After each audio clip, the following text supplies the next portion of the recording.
Bonjour à toutes et à tous, donc je vais vous présenter un kit que je trouve sympa pour débuter le bushcraft, pas cher. Donc on va commencer par le couteau Fiskar, qui se trouve dans toutes les jardineries. Voilà. Une lame à peu près de 10 cm en inox, qui s'affûte facilement. Une garde, ce qui est pas mal pour la sculpture, travailler. Un manche creux, on peut y loger un petit briquet, des allumettes, etc. Moi je ne l'ai pas fait. C'est un couteau qui flotte. Donc ça vaut pas un Mora, c'est pas un couteau pour bâtonner, la soie s'arrête à peu près ici. Mais pour la sculpture, la vannerie, etc., c'est un très bon couteau. Et facile à trouver, on n'est pas obligé d'avoir des frais de port, etc. Donc l'étui, il y avait un système, un clip ici. L'étui à l'origine est en plastique. Le clip a tenu 2 jours, j'avais des doutes sur la solidité, mais on ne peut pas tout avoir. Donc moi j'ai personnalisé l'étui. Voilà.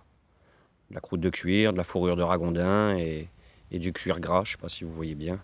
Voilà. Ensuite, donc ça c'est un couteau qui coûte 10 euros. Une pierre affûtée des Pyrénées. Donc celle-ci, j'ai pris le grand modèle à 8 euros. Pourquoi ce profil ça permet d'affûter aussi bien les couteaux croches. On peut modifier le profil ici. Les planes, les haches, les couteaux, etc.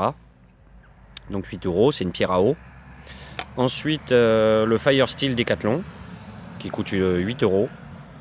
J'ai vite viré le grattoir et j'utilise un bout de lame de scie à métaux. Nettement plus efficace et pollen de massette, bois gras, écorce de genévrier, ça fonctionne très très bien. Ensuite une hachette Fiskar, la X7. J'ai pas pris le plus petit modèle. Celle-ci a l'avantage, c'est que on peut quand même refendre. On vient mettre la main ici, là, près de l'espèce de garde.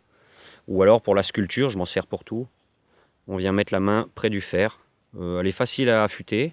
Il y a un revêtement téflon dessus pour éviter que ça rouille. Une très bonne petite hachette, vraiment en sculpture, c'est top. L'étui est sécurisant. Voilà. Il suffit de glisser la hachette dedans et de verrouiller comme ça. On peut aussi bien l'accrocher à l'atelier ou la mettre à l'envers dans le sac. Ça tient très très bien, ça pèse rien. 400 et quelques grammes, je crois. Ensuite, une scie à lame fixe, Baco. Celle-ci, je l'utilise depuis un paquet d'années. La lame est remplaçable. Pas de système ici pour bloquer la lame, donc pas de risque d'usure mécanique. On peut personnaliser la poignée si on le souhaite.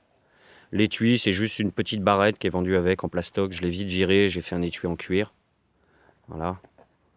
Donc les dents, denture japonaise, et elles viennent se mettre en contact avec le cuir et pas la couture ici, pour que l'étui dure plus longtemps. Donc là, je ne l'ai pas dit, une trentaine d'euros. Et la scie, 25 euros. Donc si j'ai bien calculé, pour environ 75 euros, vous avez un kit de base. Voilà. Il faudra rajouter une boîte à feu, etc. Mais ça, on verra plus tard. À bientôt. Au revoir.